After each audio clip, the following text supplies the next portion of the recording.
Здравейте! В това видео ще говорим за OpenCart и по-точно за различните версии на OpenCart и коя да изберем. Това е доста често срещан въпрос, често задаван и отговорът, за съжаление, не е еднозначен, има различни разклонения. Най-вероятно знаете, че има основни версии на OpenCart, като 1.5 и нагоре и различните разновидности, както и 2 и нагоре.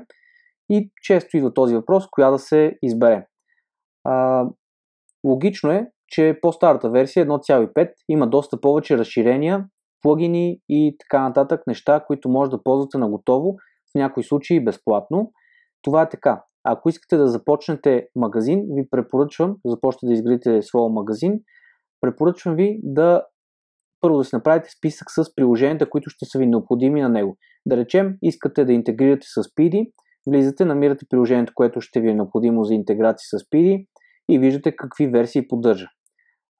Записвате си кои са тези версии, съответно следващото приложение, което ще ви трябва е Emacs, влизате си в екстеншъна, който е за Emacs, виждате кои версии се поддържат, записвате си ги или ги запомняте и така нататък за всички екстеншъни, за всички модули, които ще са необходими за вашият онлайн магазин. Както забелязвате, най-новата версия в момента е 2.2. Тук нито в Speedy, нито в Emacs екстеншъна има тази версия, така че трябва да прецените дали инсталирането на най-новата версия ще ви свърши работа във вашия конкретен случай.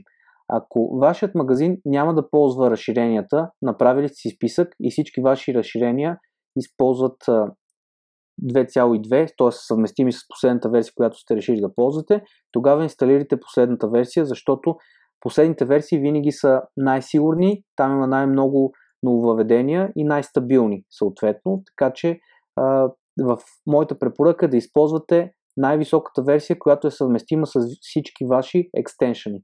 Ако искате да притежавате максимален брой екстеншъни и модули на най-ниските цени, изберете версия 1.5.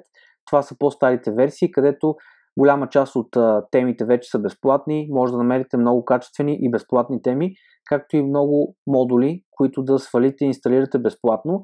Там почти няма модул, който да не е съвместим с някои от тези версии, като 1.5.6. Така че удачен избор, ако искате да включите максимално много функционалност. Там са срещани доста големи проблеми с OpenCart и те са разрешени с различни екстеншъни, така че имате много опит, който може да черпите и да се възползвате от него.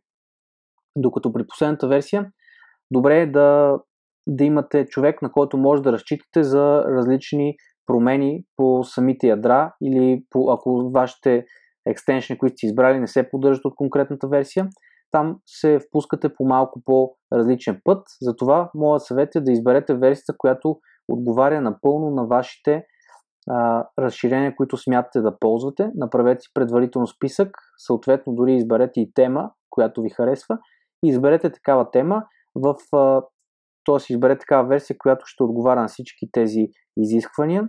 В общия случай трябва да се върнете с няколко версии назад.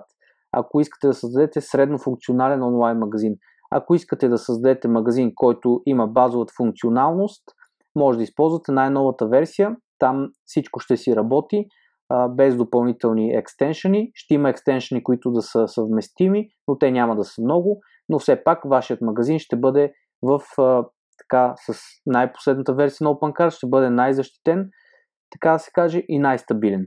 Така че помислете добре, направете си предварителен план, кое е най-добре за вашият магазин, съставете план до там, където искате да стигнете, защото тази версия е реализирана март 2016, докато всички разширения излезнат, така и всичко се завърти, се пренапишат някои неща за нея, може би ще минат около 6-7 и нагоре месеци, докато всичко стане напълно съвместимо. Така че ако в момента трябва да изграда магазин, който е с различни интеграции и функции, бих се избрал малко по-стара версия.